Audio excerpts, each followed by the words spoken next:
ట్రంప్‌ని వెర్రివేధవం చేసింది ఇరాన్. ఎట్లాగంటే, మన ఇద్దరి మధ్యన సంధి చర్చలు జరుగుతున్నాయి అనడానికి సాక్ష్యం నువ్వేమో అంటే పైకేమో చర్చలేం జరగట్లేదని చెప్తోంది.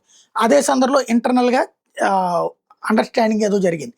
అందుకని హార్ముజ్ జలసంధిలో నుంచి 10 భారీ ఆయిల్ నౌకలు తీసుకెళ్ళడానికి నువ్వు చెప్పిన దేశానికి నేను అనుమతిస్తానని చెప్పింది.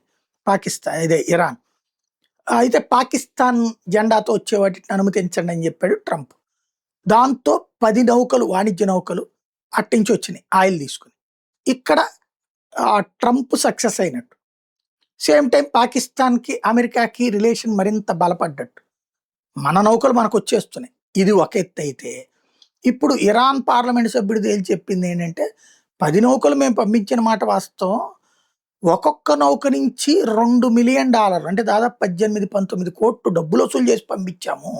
తద్వారా అమెరికా కూడా మా సార్వభౌమాధికారాన్ని అంగీకరించింది హార్ముజ్ జలసంధి మీదన. ఇలా వసూలు చేసుకోవడానికి ట్రంప్ అంగీకరించాడని చెప్తోంది.